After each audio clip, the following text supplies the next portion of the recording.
Hello and welcome everyone to Retro and Wolf. I am half of that team. I'm Retro, and tonight I am playing Teenage Mutant Ninja Turtles: Shredder's Revenge. And we have special guest from our Discord coming in live, Just a Disney Geek. You there? Hey, thanks for inviting me, Retro. I really appreciate this.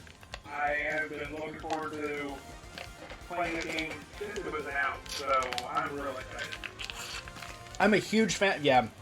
I don't know if you have the stream up on here, and I just sucked down a Capri Sun, so.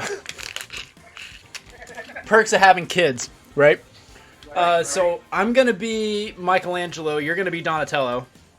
We're playing on the Xbox, which this was released across all of them, but if you have Xbox Game Pass, this is out for free, which is nuts.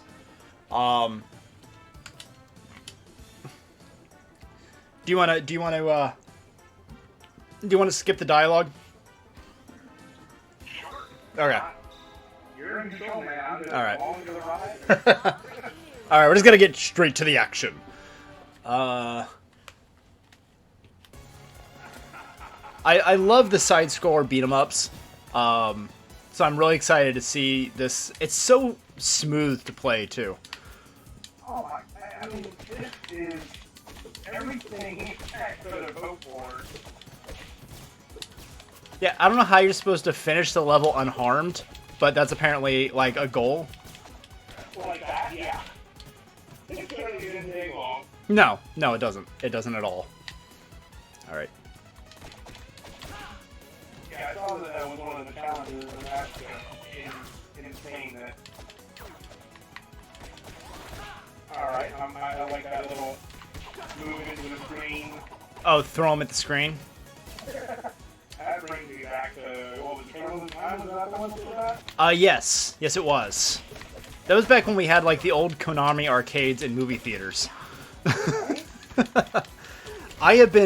Something I've been considering doing is setting up a MAME emulator so I can do those old arcade games and doing like the old. There was an X-Men one that I remember that was awesome, and it was such a quarter eater back in those days.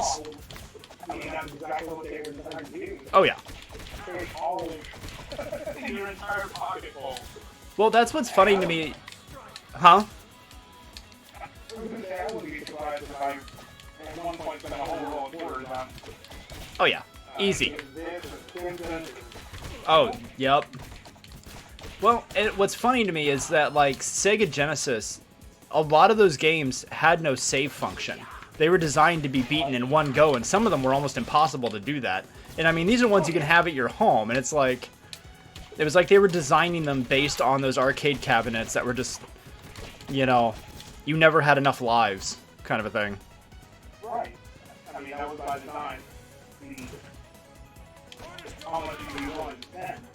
I don't know. Every game's on a single board. No.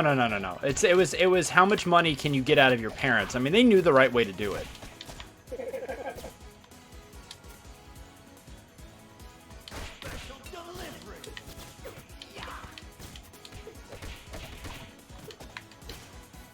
I tried playing as Donatello, but he moved just a little slow for me.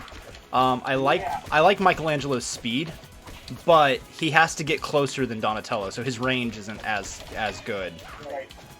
It looks like you need a speed in there, so Yeah. I'm sure there's one coming up that you go for it. Yeah. I kind of play a little bit barbarian when I play these. I just kind of run into the action, and it's like, all right, if I get hit, I get hit. Right.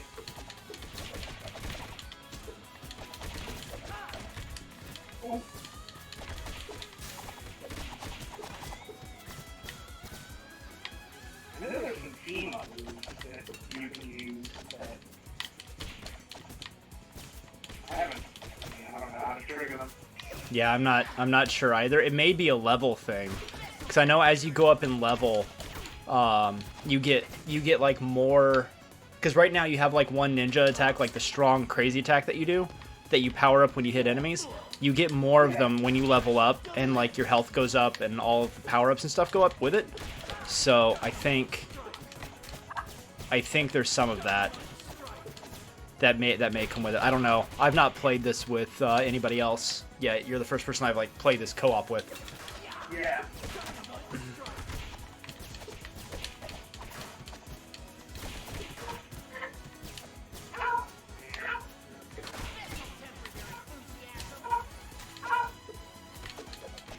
I hear a pupper. Yeah, I think he has to go outside. Yeah, great timing. Oh yeah. He doesn't know. What kind of dog is he? He is a cockapoo terrier mix. Okay.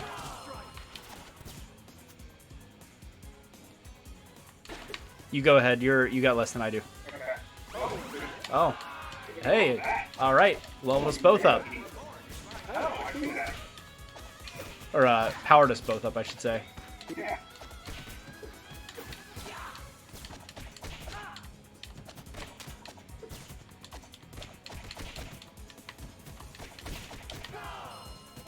I just recently rewatched the first and second Ninja Turtle movies. In fact, I introduced Wolf to the first one. She hasn't seen any of them. Oh, man. Yeah. Oh, but they're wonderful at the same time.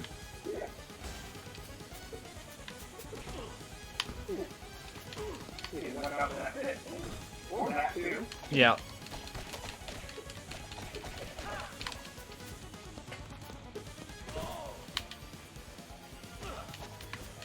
Which, I was reading something that apparently the reason in the second movie they had Toka and Razor instead of Bebop and Rocksteady is because Bebop and Rocksteady were created for the cartoon. They were not the original creators of designs, so they came up with something completely new because they didn't like Bebop and Rocksteady. That was, and so I think it was just like the original creators. Just I think because it wasn't theirs, they just came up with something else. But yeah, I guess they were created exclusively for the cartoon, and they weren't originally like part of the comic series and everything.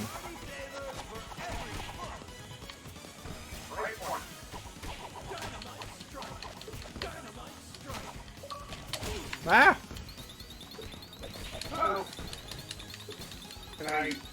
I don't know what that does. I don't know if there's a thing. I don't know what I'm supposed to do there. But okay.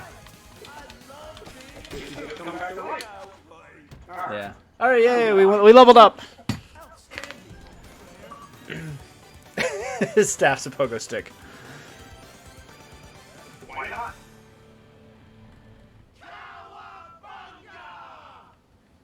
Most enemies defeated. Nice job, Retro. Thanks. I think it's only because he's faster. That's it. But you've got reach, so I get hit a lot more. Right. And I know they scale the difficulty with when you have multiple players. The more players you have, the higher the difficulty scales. Good. Good. Because otherwise this would actually be too easy. Yeah. 3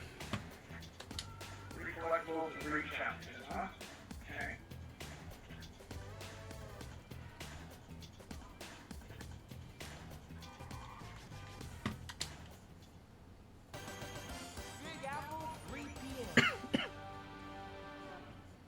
I will say I was not a fan of the remakes. Oh, the ones that Michael Bay was involved in? Yeah. Well, I felt like they cheapened Shredder too much in the first one. The second one was actually a little better, I think, Out of the Shadows, but I don't know. I wasn't a fan of the turtle designs, and not that the 90s. The 90s, animatronics were much better. Right. Oh, that was not mean to grab that a second time. No worries. I was moving around and it suddenly appeared, and I'm like, oh crap. Yeah. I mean, you need all the advantage you can get with short range stuff.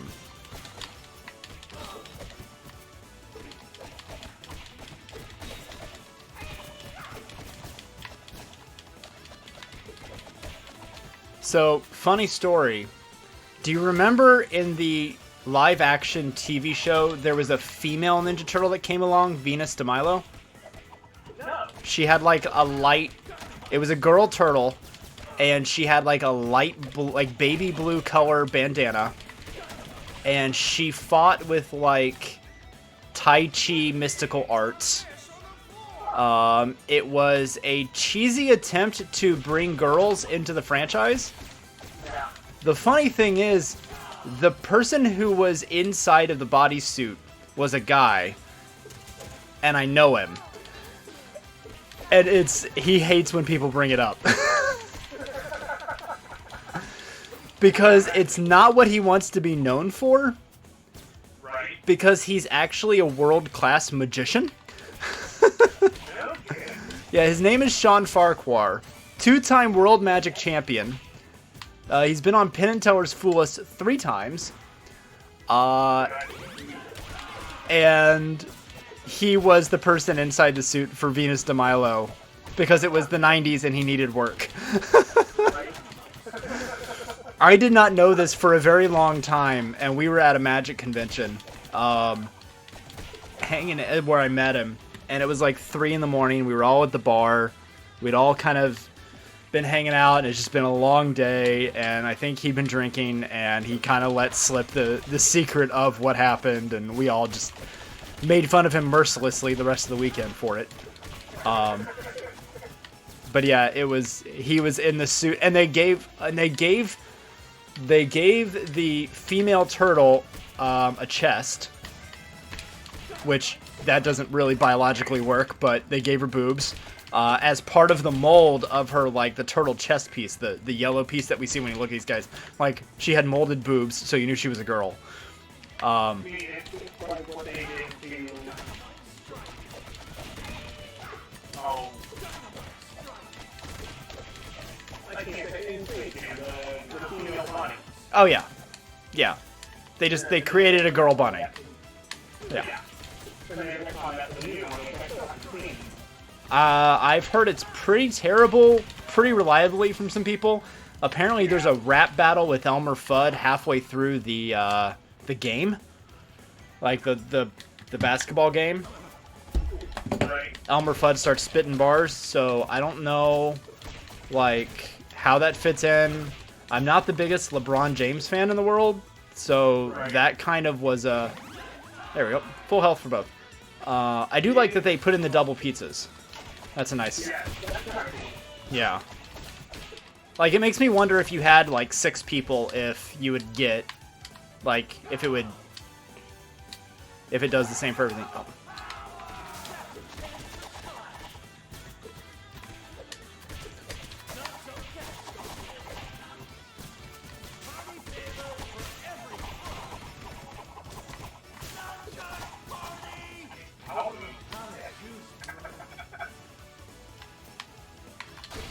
I also like that you've got the environment is interactive in this too. Yeah. Funny, every class beating them up to... Yeah. One of my favorite is the Mighty Morphin Power Rangers game that came out for the Super Nintendo. Same concept, you know, side score beat 'em up, but like the Putty Patrol will get like hit by cars and stuff. It's the same thing. It's one of the few games that I've tracked down actually a hard copy of, and I have. Most of my stuff I just emulate anymore. But that's one of those cartridges I actually tracked down a hard copy of. I've got a few of those that I keep, and they're playable, and I do. But it's like I can emulate stuff so much easier that I can than hooking up my retro systems like that. Because now it's like a lot of like monitors and TVs, they don't have the RGB hookups, so or the component hookup. So it's like I have to hook it up to my converter, yeah. Which I have one that I'm running. I have a PS2, an original Xbox, and my 64 all run through the converter. Yeah. But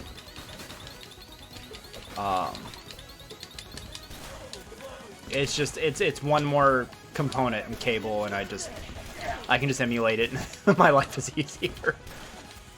And now emulation's legal, so for certain devices. Huh? I didn't know that. Yeah, so it was illegal for a long time because it's considered copyright infringement. Right. But where that changed is because the copyright on those original consoles was not renewed. Okay. And that's where you got like the aftermarket, like the Nintendo Minis or whatever, the Nintendo like the Supers or whatever that had all those games preloaded on it. They weren't put out by Nintendo; they were put out by a third party. They could do that because, hey, you got it.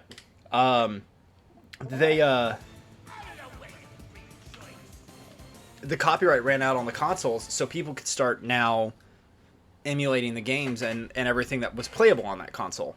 So if they didn't renew the copyright, then emulation's perfectly legal to do. Makes sense. I'm guessing Nintendo probably still holds on to Yes and no. Like the original Nintendo and the Super Nintendo, those are now open. The 64 is now open.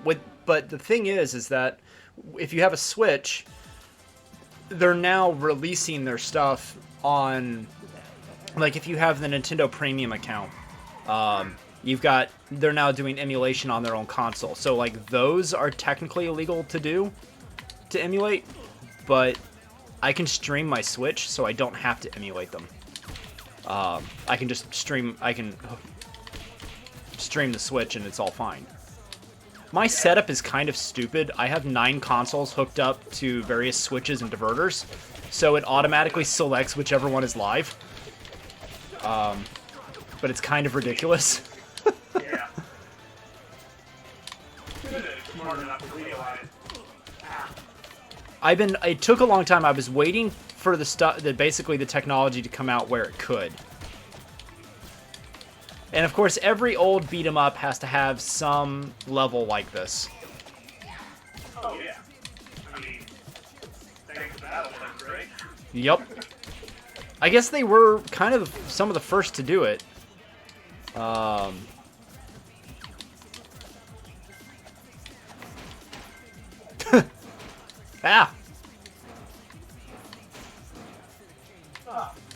Oh, they're expecting 3? Right?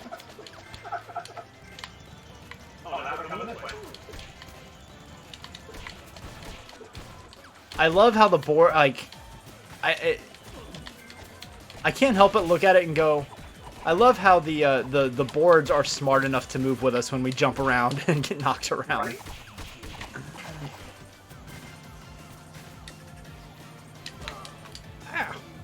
Ah. This will be great.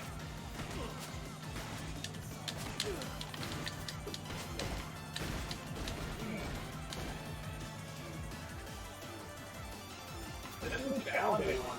Yeah.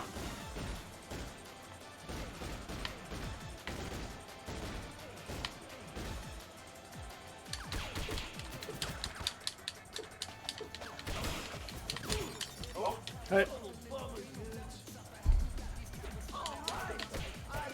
there's no death count, or any respawn counter. No, there isn't. I don't know what that is. I don't know if it's like... I don't know if there's like a chance for your teammate to revive you when it does that, or if that's just... you'd think.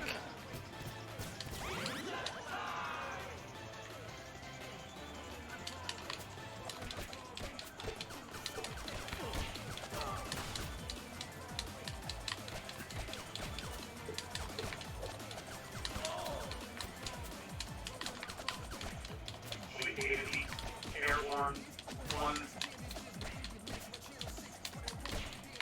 Yeah, it's... Well, it's because they're moving in 3-dimensional space and you're in 2 dimensions, so you can be below them even though it looks like you're right on them. So, like, the spacing of them is what kind of... Getting that hitbox is what's weird. You're surrounding yourself in the shadow.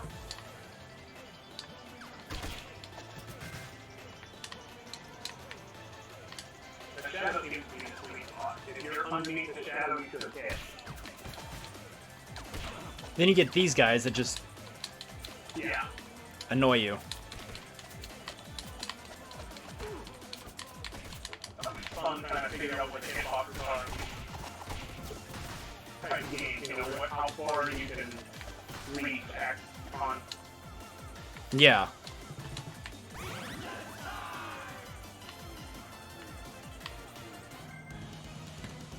Boss fight.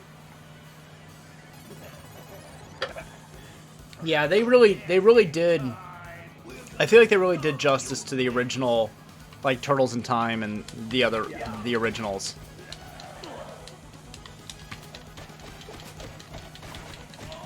Ow.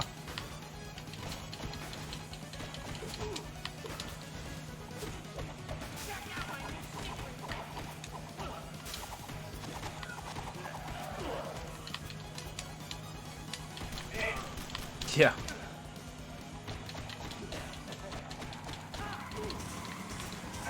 Really?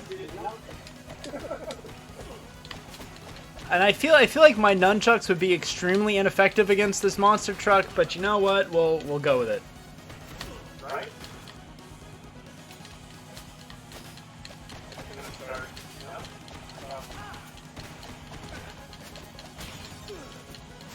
Ah. Yeah, I don't think there's anything you can do. Whew. There we go. The good news is that your lives refill when you go to the next area. So you just have to survive with all your lives for that level. Well, my controller batteries are low. Hold on one sec. Alright.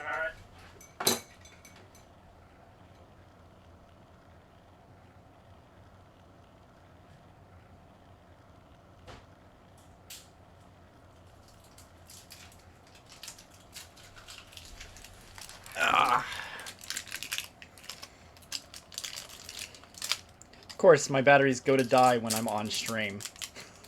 Always.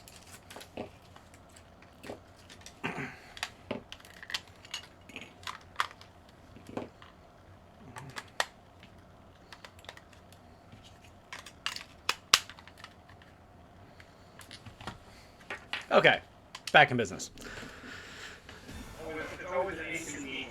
Yeah. The most inconvenient time, you know?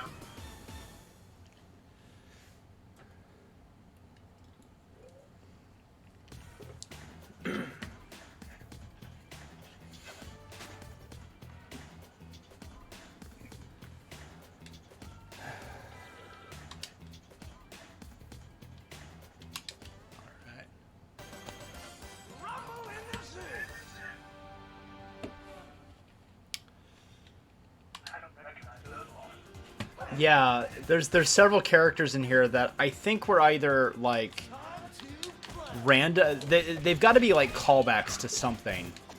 Yeah. Because this whole game is built on nostalgia, so they've got to be like callbacks to something. I just don't know what.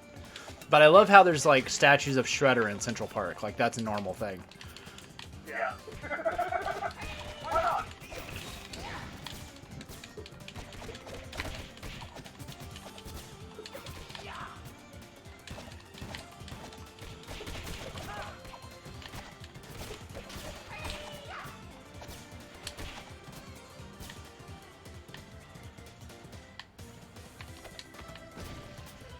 Okay. What think they're, what is it? What was the character in Double Dragon? Linda? With the whip? Oh yeah. Linda impression.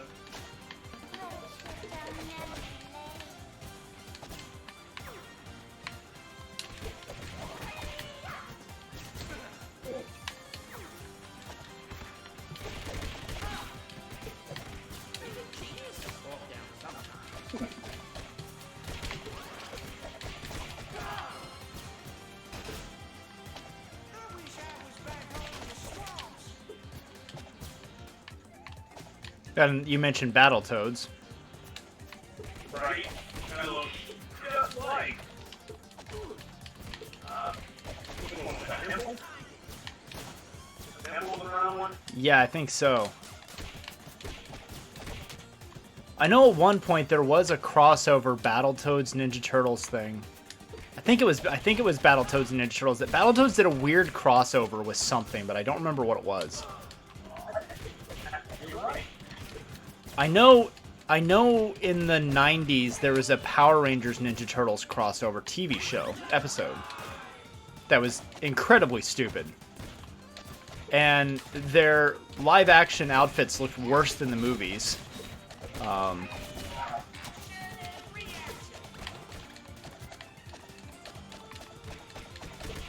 But I guess, like, with the first two movies, I think Jim Henson was involved with the puppeteering. Or, like, the Jim Henson Company was involved with the puppeteering, but not for the third one, I think is how it was.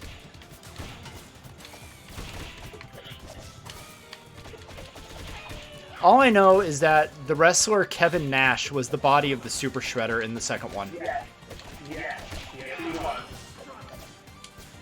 I remember that quite fondly, actually. I don't know, I think the weirdest crossover though I've ever seen was X-Men did a crossover with the crew of the Picard Enterprise. And they did a comic and a novel. So was it the Patrick Stewart Xavier with the Patrick Stewart Picard? That's epic. I never read the comic, but the novel was actually pretty engaging. Huh.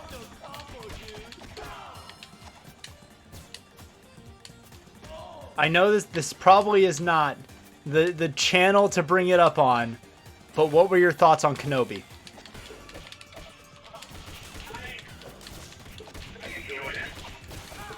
There were some questionable decisions, Yeah, and I think the third episode moved way too slowly. I could, yeah. I feel like they missed the mark with Reva a bit. Like, they were going really strong with the concept. You know, she survived the Order 66. She was a kid. You know, she would have something against Vader and Anakin. Like, I was fine with all of that. But then I feel like they just, I don't know. I just feel like somehow they missed the mark with her.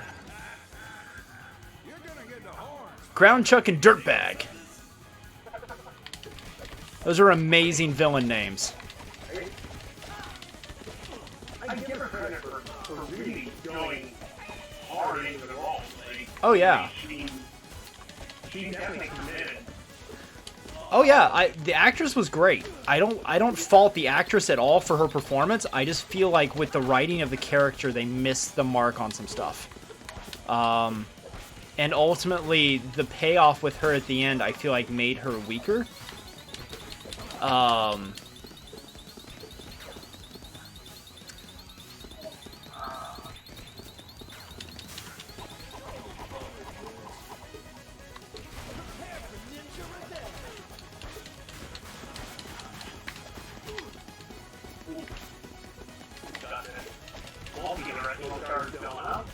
Yeah.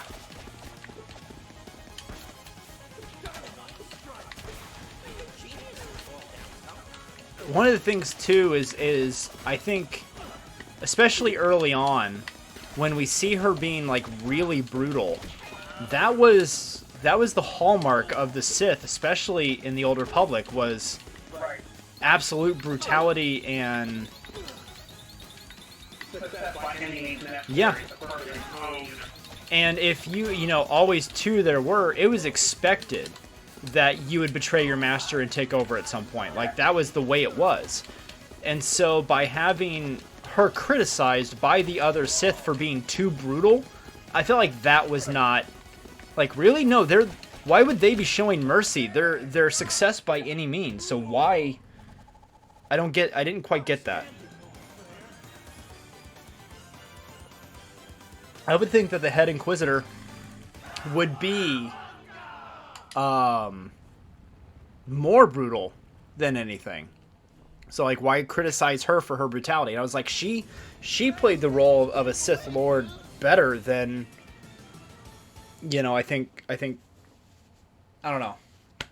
I feel like she had some really strong moments, and then they had others that just missed the mark. And I know some people like criticize that it was too much about Leia and not enough about Luke, but that didn't bother me so much. Yeah, I mean, it had to be something serious enough to get him to go off planet. Right. So, I mean, who else would he care about more? Yeah, Leia's the only thing.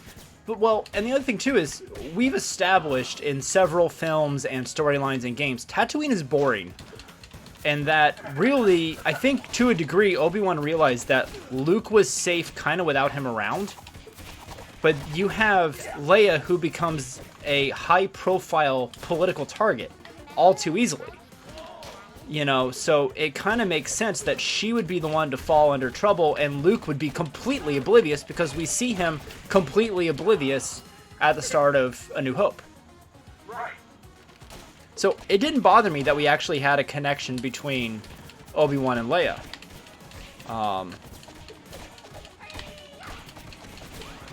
Because I think if he just stayed on Tatooine, it would have been a very boring show. Right. I mean, the Kenobi novel, everybody says about how good the Kenobi novel was, but you know, the Legends novel that John Jackson Miller wrote, and it is good, but it was not translated well to a series, let alone a movie. Right. It's kind of like the Darth Plagueis novel is really good, but it would not translate well as its own series. Right.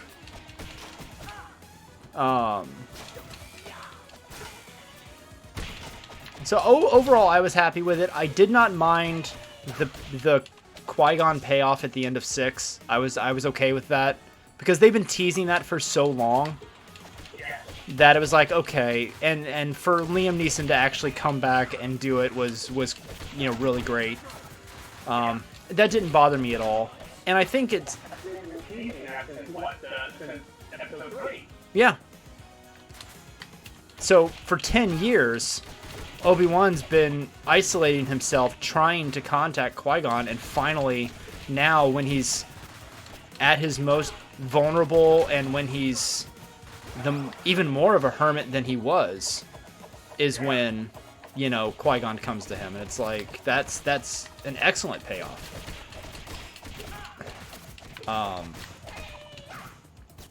So no, I didn't mind. I really didn't mind that at all. I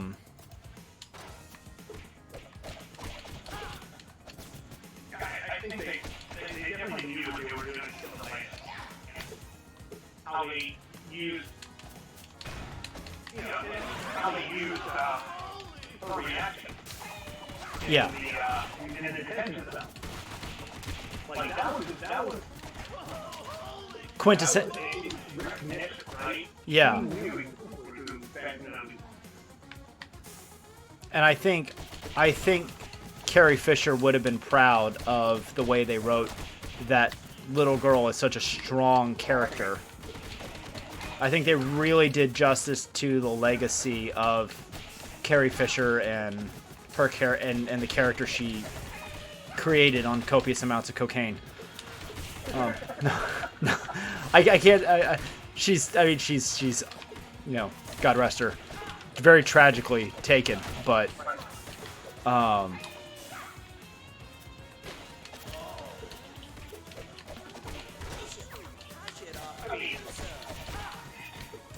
I mean, she was on a lot of cocaine during Empire Strikes Back. Her oh yeah. Well, and also it was the 80s, so let's not forget it was the 80s.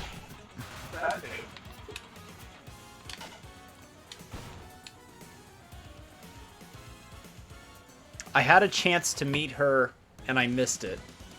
I was at Celebration 2 when it was in Indianapolis in 2002. And she was there, but it was like a 5-hour line wait to get her autograph. and I didn't do it, and I was never at another convention she was at again, and I have a couple Princess Leia action figures still in the package that I wanted to get her to autograph because it was going to be my retirement. But I never got that opportunity. I still have them. They're still in their packaging. It's a one of them is her in her Bouche disguise from Return of the Jedi, the bounty hunter, and the other one is a dark Leia from the Extended Universe series. So she has a red lightsaber and a very dark brown cape as a Jedi, or as like so. Yeah, it was out of the Extended Universe Legends series, but it was the original Kenner Hasbro one when it came out. And I have that still in the package. And I got them really very cheaply at the time at that convention, and I was going to have Carrie sign them, and I didn't. I don't think anyone expected it. Well, no, you never expect your heroes to go like that, you know?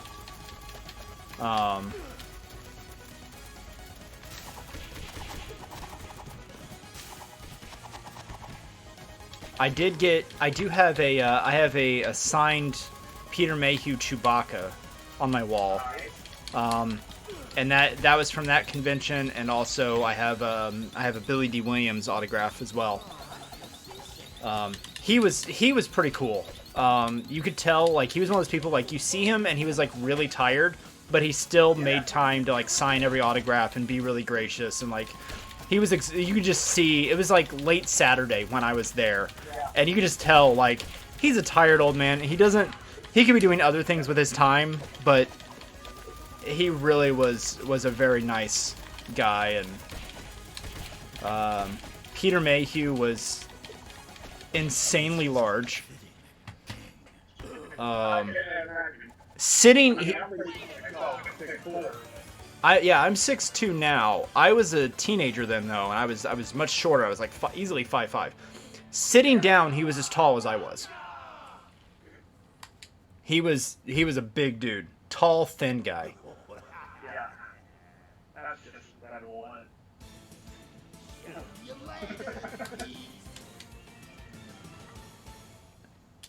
David Prowse was there, who was the original body of Vader. He's another guy that's very, very tall. Right. Although I heard a rumor, and I don't know if it's true, but I heard a rumor that he wasn't told they were going to dub his voice. So he was doing all of the lines. But I guess he has kind of a German accent, and like he was kind of hard to understand. And so that's where they dubbed him with James Earl Jones. But I don't think he was originally told they were going to do that. Yeah, he has a right now, and that's kind of dirty. It's one of those rumors. I don't know if it's true or not, but I've heard. If it is, it's definitely that was a dirty trick. That was like the original actor who played Boba Fett. When they re-released the 4, 5, and 6 on Blu-ray, they dubbed Boba Fett's lines with Tamira Morrison instead of the original actor in the suit. I don't think I ever knew that. Yeah, so because at this point they've established that Boba was a clone of Jango, so they had Tamira. So the very few lines he has in Empire are dubbed with Tamira Morrison, and it just completely erases the original actor whose name escapes me at the moment. Yes. And it's like, you know, that was his only like speaking lines aside from being the body of Boba, and they dubbed them with Tamira Morrison for the Blu-ray just so it sounds. It was the same Blu-ray where they made Ghost Anakin Hayden Christensen. It was that same Blu-ray release.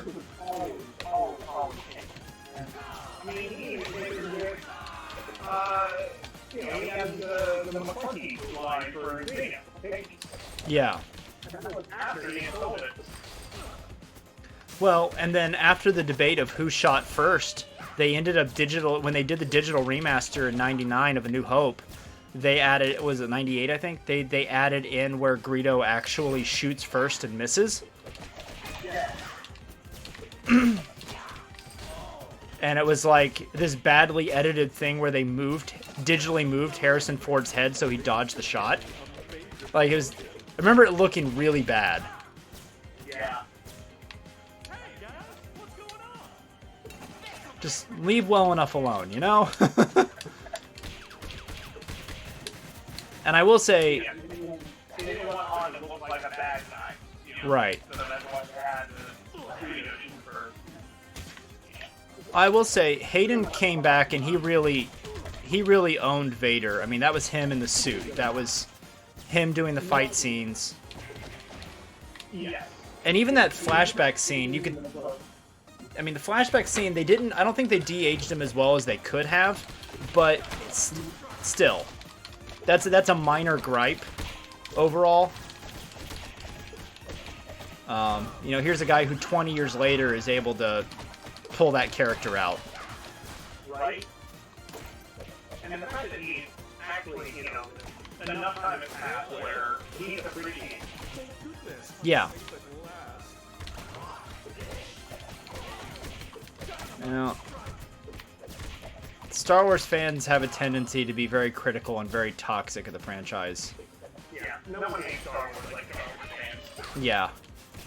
And I know it's because people are passionate about it and they don't like change, but, I mean, it seems like every movie there's a new actor who gets bullied so bad they have to, like, delete their Instagram or something because people just want to be horrible and racist. I mean, and proof of that is Reva. You know, the actress who played her, she got so much racism and so much hate towards her that was just absolutely uncalled for. Oh, absolutely. There's never any reason to treat anybody like that, you know? Ah, it's Razor!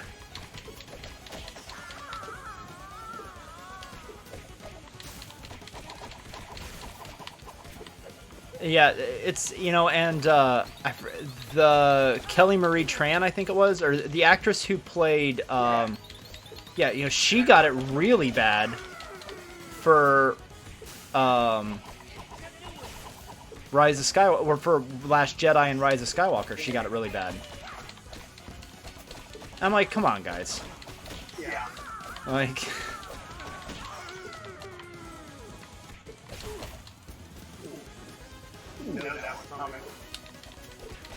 What's funny is that, you know, people, you know, there's the classic rift between Star Trek and Star Wars fans, and I have the tattoo on my right arm is actually a mix of the two logos of the New Republic Jedi and the Star Trek insignia. But I see Star Trek fans debating stuff a lot, but I don't really see Star Trek fans getting as aggressive as Star Wars fans do when it comes to the fandom. Well, there's still lots of hatred in fandom, especially for all the new Trek that, you know, the Paramount Plus is developing. The Star Trek fan is just getting dicey, and it's a shame. I kind of got out of the Star...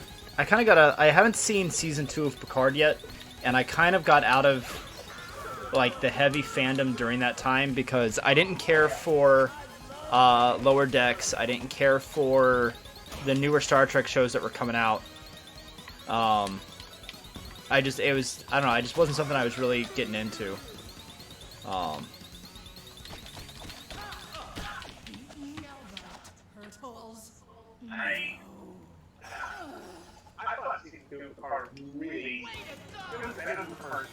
Like, I don't know, I didn't really latch on to the first season as much as I thought I would. Yeah, well, I know for Season 3 they're talking about basically the whole Next Generation cast coming back. Yeah,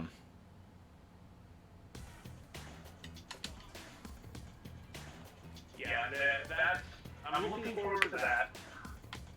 Just to see how they wrap it up. This is the final. That will be the final season of. Finally, my complete collection of headlines. And I mean, let's be honest, Patrick Stewart isn't getting any younger. So, I mean, although in the show they basically made him immortal, he's not getting any younger. And it cracks me up, like, so much of, like, everything that happened just for Next Generation to come about. And how much, I mean, they got hate for Next Generation back then.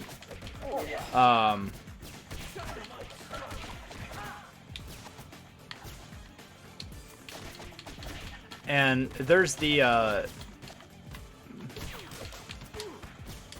one of the Next Generation episodes, they give Picard hair because it's like a flashback sequence to Wesley's father's funeral. And apparently that was the original wig that they were going to put him in for the show before they decided it looked terrible on him.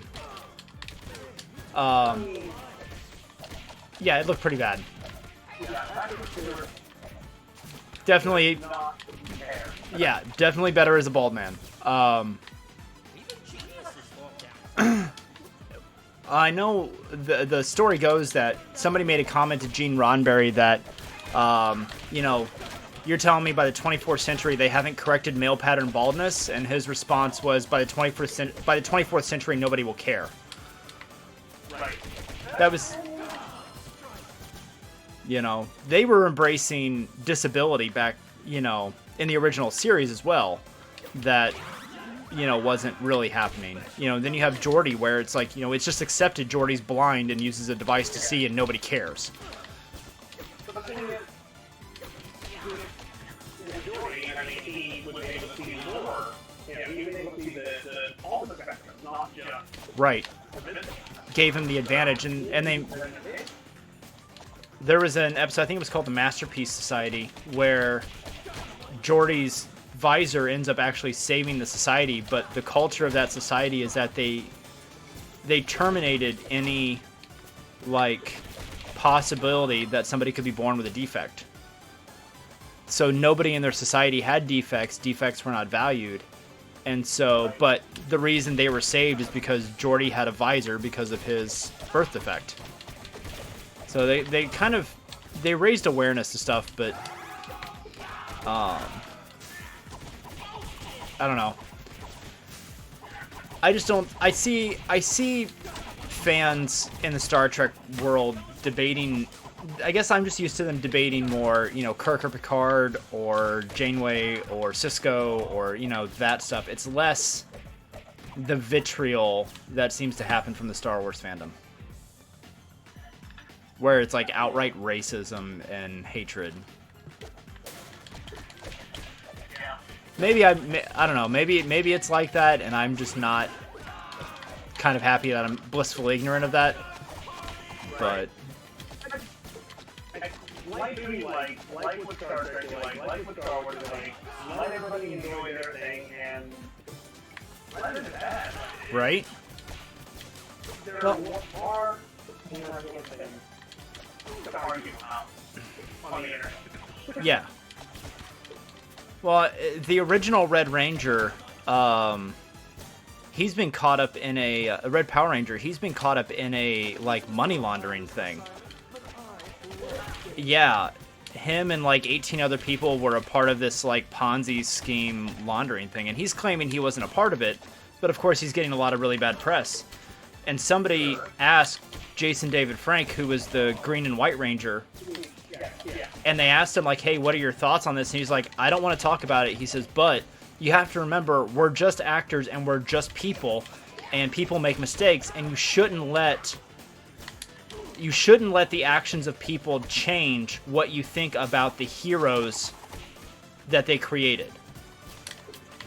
Was kind of his viewpoint. He was like, you know, if you respect the Red Power Ranger because of the character, then do that, and it's cool, not because you like the actor, you know. And he was just kind of like, let people, like, people are human and make mistakes and do stupid stuff. He's like, you know, if it's true, I don't know, but he just kind of really refused to talk about it. But he was really cool and just told people like, don't be like this.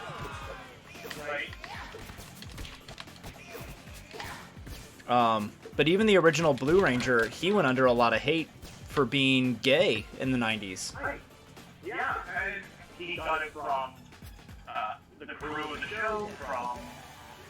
The other Rangers defended him, but the other actors defended him, but yeah, the crew was pretty brutal to him. Yeah. I Um, mean, at least we come a little bit further. yeah. Still work to be done.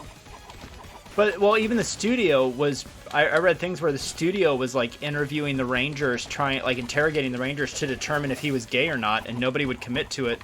But the studio had this mentality that you couldn't have a gay superhero. And so, like, he went through depression and suicide. He went to a Pray the Gay Away camp. Like, he went through some pretty brutal stuff to try to, like, survive in the industry. And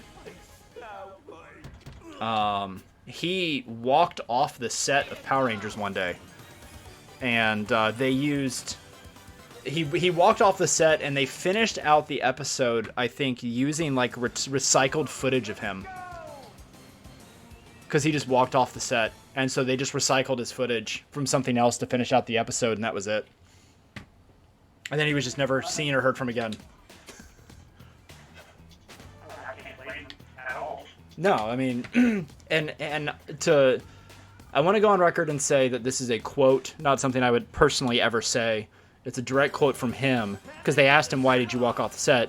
And his direct quote was, I think I got called faggot one too many times by the crew. And he just had enough.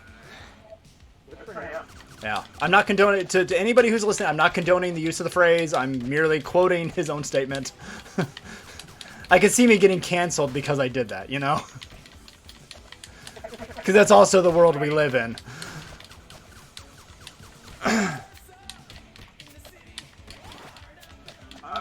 What's going on here? I don't know. Do you have control? No. Okay, hang on. I'm gonna go back to the map. Okay. We'll try reloading the level. Try reloading the level. That's a funny little glitch. Yeah.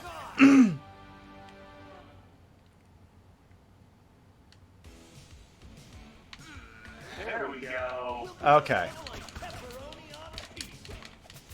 I can hear us making contact, but I cannot see our sprite. So you couldn't see the sprites at all? No. Okay, so from my screen, you weren't moving at all. You were just sitting there like you weren't touching your controller. And I was moving fine. That's weird. Must have just had like it must have been just like an Xbox Live connection issue or something. Yeah. That's what we'll do. We'll just blame it on Microsoft. It's all their fault.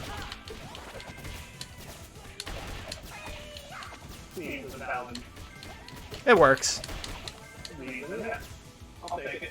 I like how we're having this battle between buildings because that just makes sense. Between buildings, through construction zones, not above them. No. Not above them. Between them.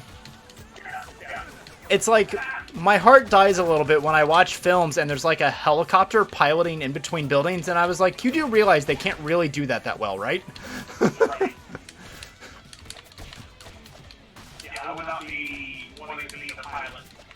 I'm pretty sure most of the time it's CGI, because their whole thing, they stay in the air because of downward thrust, and they're like banking off buildings and stuff, and I'm like, I feel like that would... Like, I feel like they'd be ping-pong balling all over the place if they tried that, but okay. Yeah, I would not... You could not pay me enough money to be in a helicopter, I'm sorry. A plane loses an engine, it can glide. A helicopter loses one propeller, it is screwed.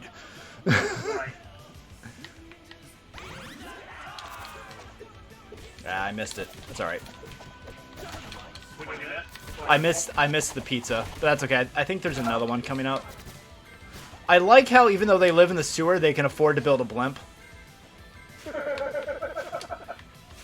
Who's funding them, I wonder? I often wonder that about Shredder. Like, you know, where did they get their funding? Like, I get it. Okay, they're bad guys. They steal. I get that. Okay, let's... You know, not everybody's Lex Luthor and runs a legitimate business as a front. But, yeah, like... How do they afford this, you know, especially in New York of all places? Like, they have to live in the sewer. They can't afford rent. Their blimp takes all their money. Hey, Wolf Angel. Something that, you know, about the financiers. It's like one big charity where they finance every single supervillain wins, you know? I'm trying to think, did Turtles ever get officially picked up by, like, Marvel or DC as, like, an extended property, or are they still their own thing? I think they're still always part of it. I don't think they ever let them off. I don't think anyone has picked them off. Have they always just kind of remained indie? I know like Nintendo, like Nickelodeon kind of owns the rights to them, but Yeah.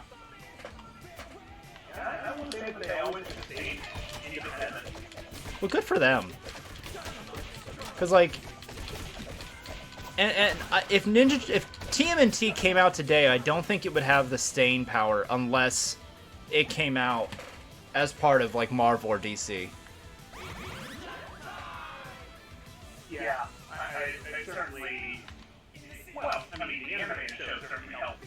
That I think brought the turtle really into the foreground because if it hadn't been that, the comics would have fallen by the 85. Yeah, absolutely. They came along at the right time, and you know. But these are kind of like very Batman-esque characters of like the golden age of Batman, where you had like random mutated humans as your bad guys and villains, like Man-Bat and what was it, Clayface. You had a bunch of those like really kind of B-rate mutated humans. That's like, because the Turtles, you know, were mutated as a fluke, and I think Bebop and Rocksteady were mutated intentionally.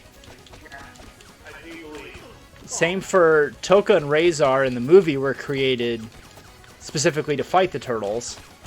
So I guess that's just a thing? I know Eastman and Laird feel that the Turtles do exist in the same universe as Marvel in 616 because, at least in the original comic, the same incident that gave Matt Murdock his powers as Daredevil was what mutated the Turtles. I don't think I realized that. Yeah. The TGRI substance. Yes. That is supposed to be the same toxic waste that blinded Matt Murdock in 2010 that mutated the Turtles. And if you think about it, Daredevil's main organization that he fights against is the Hand. The Turtles fight against the Foot, right? Now it's just an Illuminati conspiracy. Daredevil was trained by Stick. But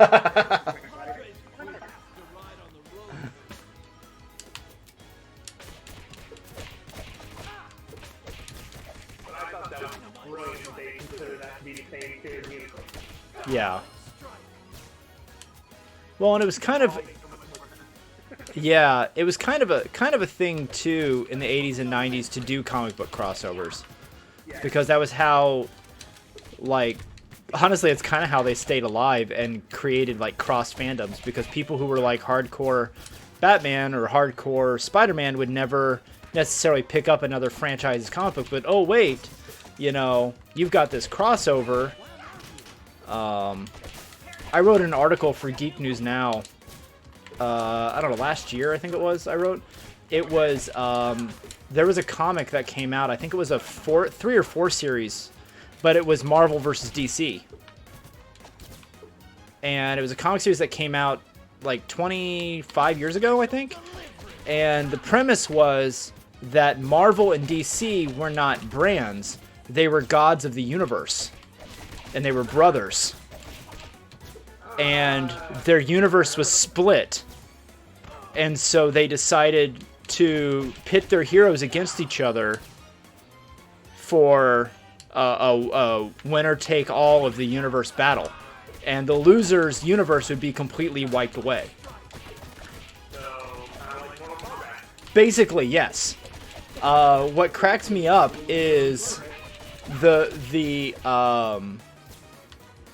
pairing was kind of ridiculous because it was Superman versus the Hulk. It was Wolverine versus Lobo.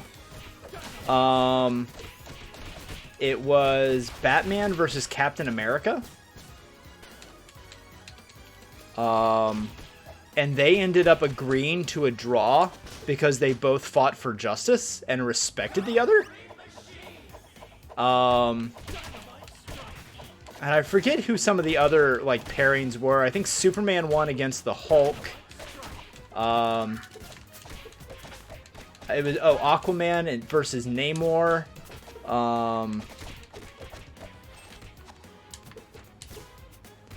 But yeah, it was a very weird kind of a thing, but it was Marvel and DC's like attempt to like, I don't know, buddy. Weird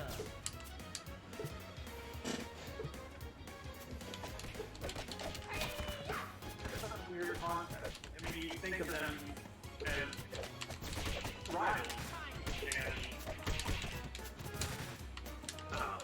Yeah.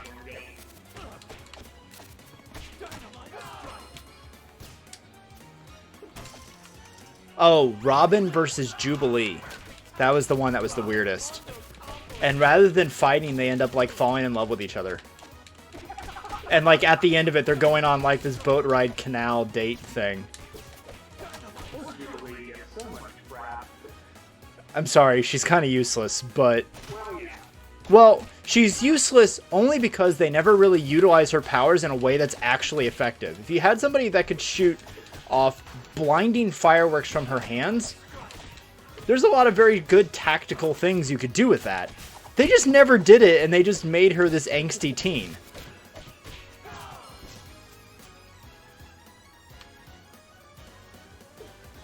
Pop a balloon.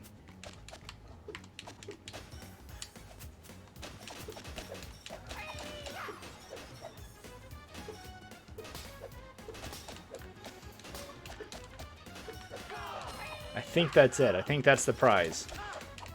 But you need health more than I do. Just barely, yeah. Oh, that didn't help? I don't know. The point award, like a level. Oh, okay.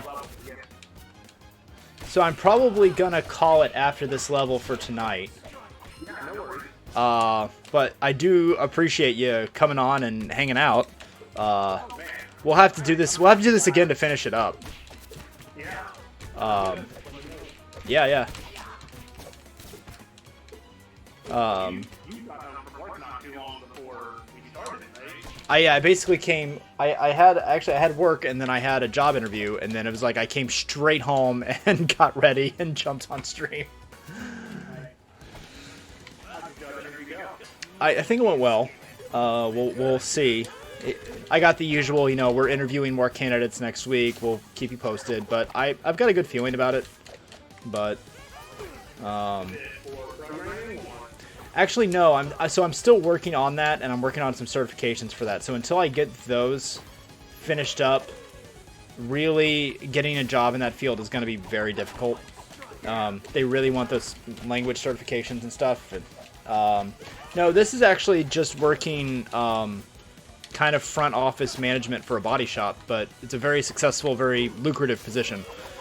So it's like, I got 3 kids, so it's what puts it on the table, Right. I mean, I just changed jobs myself. Oh yeah? What field? So I went back into mental health behavior. Okay. I've been out of the field for quite a few years. Just because, I mean, I went to school, got my bachelor's in psychology, and worked in that field for, around about 5 years. And then just left because there was money.